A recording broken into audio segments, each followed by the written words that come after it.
সময় চলে আসবে, আমাকে আজকে তোমরা দেখলে এটা তো হাদিস হয়ে যাবে পৃথিবীর জামিনের ভিতরে। এমন একটা সময় চলে আসবে, এই ঘটনা তোমরা যখন বর্ণনা করবে, অমুক রাত্রিতে আল্লাহ রাব্বুল আলামিনের নবীর পিছনে পিছনে একটা মহিলা চলে গিয়েছিল, আমরা দেখেছিলাম, মহিলাকে চিনতে পারি না রাত্রি বেলাতে।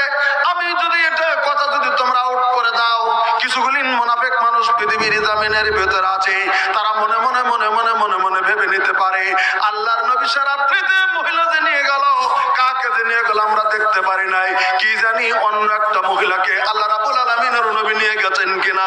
ওই জন্য আমি আল্লাহর নবী তোমাদের কাছে ক্লিয়ার করে দিলাম, এটা আমার অমুক নাম্বার বিবি আমার সঙ্গে নিয়ে যেতে চলছি।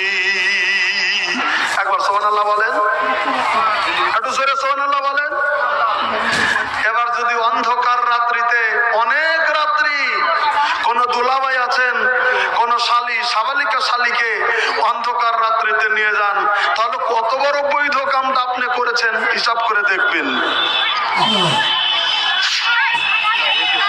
আল্লাহ রাব্বুল আলামিনের নবী বললেন, লা ইয়াখলু রাজুলুন বিমরাতিন ইল্লা কানা সালিসুহুমা শাইতান। আল্লাহ রাব্বুল আলামিনের নবী সাল্লাল্লাহু আলাইহি ওয়াসাল্লাম বললেন, আমার সাহাবা কেরাম শুনে নাও, এই পৃথিবীর জমিনে তোমরা আড়ালে একটা পুরুষ এবং একটা মহিলা কোন মুহূর্ত তোমরা আড়ালে দুজন একসঙ্গে গল্প করিও না, কারণ তোমরা জানো না পৃথিবীর জমিনের ভিতরে দুজন পুরুষ, একজন মহিলা একজন পুরুষ আড়ালে যদি গল্প শুরু করে দেয়, গায়ের মুহরিম কোন পুরুষ এবং মহিলা, তার মধ্যে 3 নাম্বার জমিনের ভিতরে থেকে যায় শয়তান। শয়তান ধোঁকা দেওয়ার জন্য 3 নম্বরে সব সময় রেডি হয়ে বসে আছে। 3 নম্বরে আজকে কয়টা লোক এই ফর্মুলা মানেন যে আমরা আড়ালে দুজন গল্প করব না? আপনাদের এখানে কেমন আছে জানি না, আসামের মাটিতে কিছু কিছু কিছু কিছু জায়গাতে আছে, যখন ছেলে বিয়ে করাইতে যাবে আগেই খবর নেয় ছেলে তো বিয়ে করাবো, এ বাড়িতে কি অবস্থা।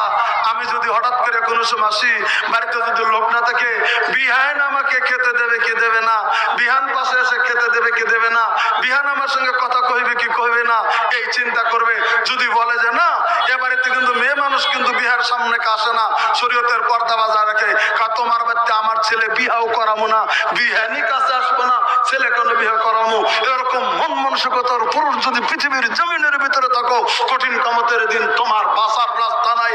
কারণ কোন বিহাই বিহানের সঙ্গে দেখা করে কুডুর কুডুর গল্প করার পারমিশন ইসলামের কোন কিতাবের ভিতরে নাই। জিজ্ঞাসা করে দেখুন উলামা কেরাম আছে, বিহাই এবং বিহান এই দুইজন হচ্ছে গায়ের মুহরিম, এরা জীবনেও এই পৃথিবীতে জীবনেও এরা কোনোদিন আড়ালে কুডুর কুডুর করে গল্প করবো, বিহান পান বানা দিব আর বিহাই কুটকুট করে খাইবো আর গল্প করব, ওটা শরীয়তে এলাও নয়। কথাটা মুখস্থ রেখে নেবেন।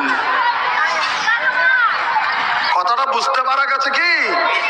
পিছনে যারা আছেন কথাটা বুঝতে পারা গেছে?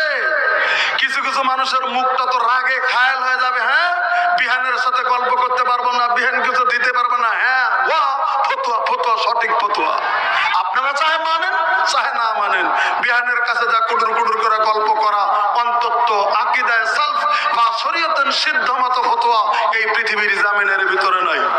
ভাবি দাওয়ারের সঙ্গে কুডুর কুডুর গল্প করা নাই, শালী বা জেঠার দুলাভাইয়ের সঙ্গে কুডুর কুডুর একা গল্প করা শরীয়তে আলাও নাই। আমাদের মা বোন যারা শুনতেছেন কথাটা ভালো করে বুঝে নেবেন, যেখানে একা মহিলা আর একা দুলাভাই, একা মহিলা একা দেওর, একা বিহাই একা বিহান, কোনো দিন আড়ালে গল্প করা শরীয়তে সিদ্ধ নয়। আব্দুল্লাহ সালফি সাহেবের কাছে একদিন একটা তাফসীর শুনেছিলাম। আল্লাহ রাব্বুল আলামিনের নবী সাল্লাল্লাহু আলাইহি ওয়াসাল্লামের স্ত্রী হযরত আবু বকর সিদ্দিক রাদিয়াল্লাহু তাআলা আনহুর কন্যা, তার নাম হযরত আয়েশা। আচ্ছা, হযরত আয়েশা নামটা আপনারা শুনছেন না শুনেন নাই? হযরত আয়েশা নাম শুনছেন তো? কার মেয়ে? হযরত আবু বকর সিদ্দিক রাদিয়াল্লাহু তাআলা আনহুর মেয়ে। পৃথিবীতে তার জান্নাতের সার্টিফিকেট, হযরত আবু বকরের জান্নাতের সার্টিফিকেট, হযরত আয়েশা উম্মাহাতুল মুমিনিন, গোটা পৃথিবীর মুসলিম উম্মতে মুসলমানের মা, তিনি হলেন হযরত আয়েশা। এনার কথা বলছি, শুনে নেন। হযরত আয়েশা সিদ্দিকা রাদিয়াল্লাহু আনহা আল্লাহ নবী সাল্লাল্লাহু আলাইহি ওয়াসাল্লাম বাড়িতে নেই, রুমে নেই, নবী সাল্লাল্লাহু আলাইহি ওয়াসাল্লাম বাড়িতে নেই। হযরত আবু বকর সিদ্দিক রাদিয়াল্লাহু আনহু চলে এসেছেন বেটির বাড়িতে নবী সাল্লাল্লাহু আলাইহি ওয়াসাল্লামের কাছে। নবী নাই। আবু বকর সিদ্দিক এসে হযরত আয়েশা সিদ্দিকাকে নিয়ে দুজনে আড়ালে কথাবার্তা বলছেন, আলোচনা করছিলেন। কি বিষয়ে আলোচনা করছিলেন? ইন্নামিন সময় আল্লাহ নবী সাল্লাল্লাহু আলাইহি ওয়াসাল্লাম বাড়িতে ঢুকে পড়লেন। ঢুকে দেখতেছেন হযরত আয়েশা আর আবু বকর সিদ্দিক এই দুজন বাপ বেটি কথা বলছেন আড়ালে।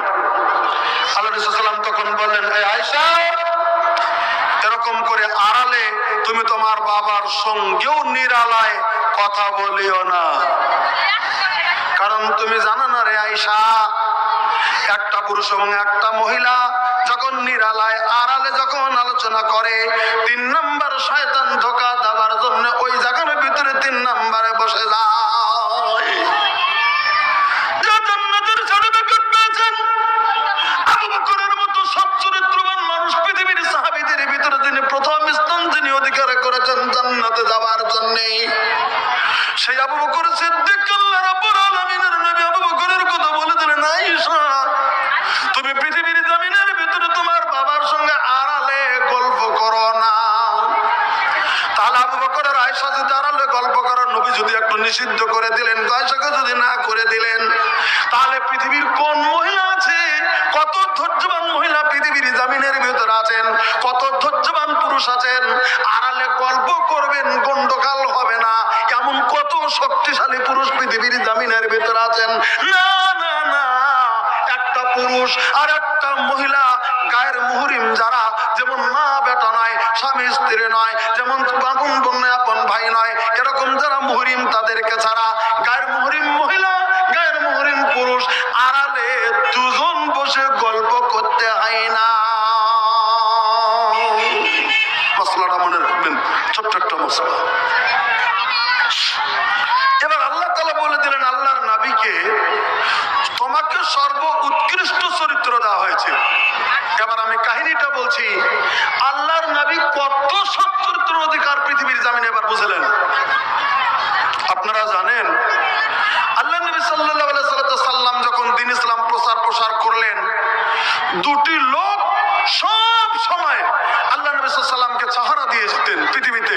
একজন মুমিন আর একজন মুমিন নয়, কালেমা গ্রহণ করেনি, বেকালমাদার লোক।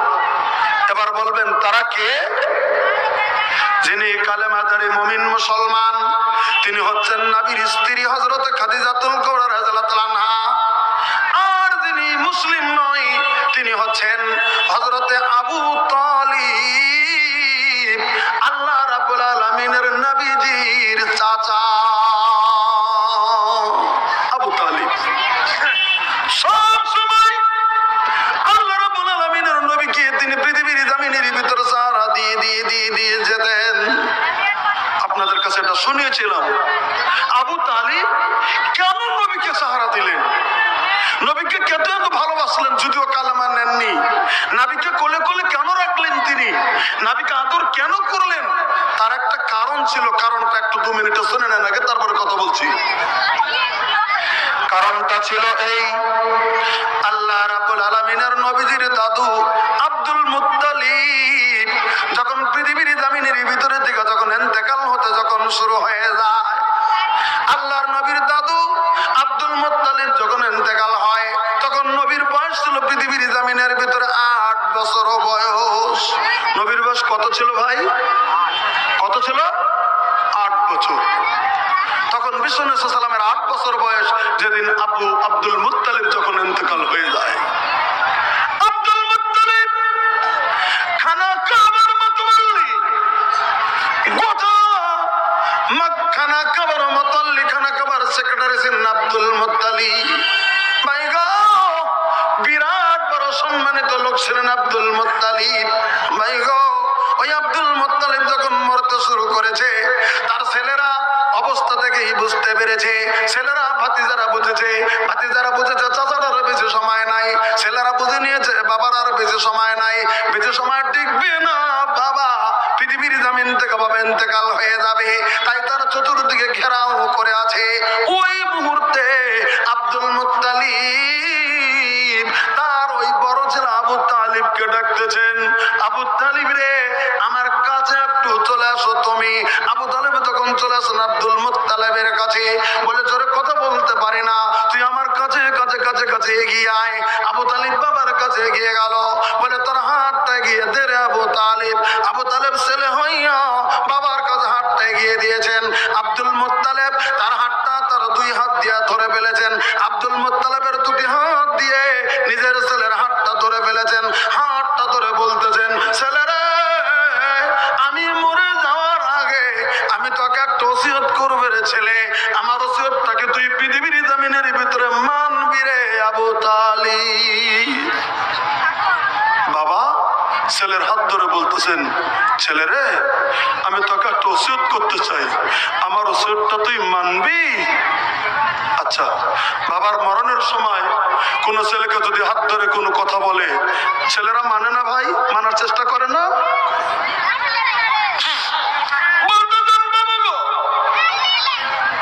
আপনার মরণের সময় আমার হাত ধরেছেন, বাবা গো আমি আপনার ওসিয়তটা জমিনের ভিতরে মান্যতা দেব, মানবো। আপনি বলেন গো আব্বা কি আপনি বলতে চান? অন্যান্য ভাইরা বলেছেন, মনে মনে ভেবেছেন হয়তো কিছু সম্পত্তি কথা বলবে, কিংবা খরচ করার কথা বলবে, বা কিছু চাইবে, কিছু টাকা পয়সা চাইবে কাউকে দিয়ে, এরকম মনে মনে ভেবেছেন।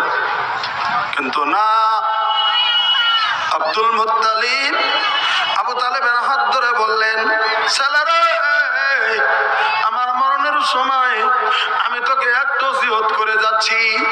ওসিয়তটা হলো, আমি যদি মরে যাই, এতদিন আমি চোখের সম্মুখে সম্মুখে সম্মুখে রেখেছিলাম আমার ছেলের ঘরের ছেলে আব্দুল্লাহর ছেলে মুহাম্মদ, আমার এই পোতাটাকে আমি নজর করে করে করে করে করে করে জমিনের ভিতরে রেখেছিলাম।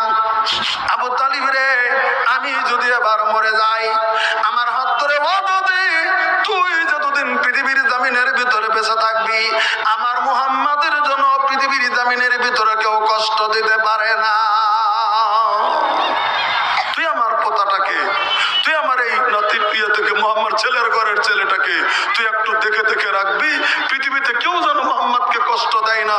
একটা কথা মনে রাখবি, পৃথিবীর কেউ যদি মুহাম্মদকে কষ্ট দেয়, সেই কষ্ট তো জেনে রাখবে আমি নিজে আব্দুল মুত্তালিব পেয়ে যাব।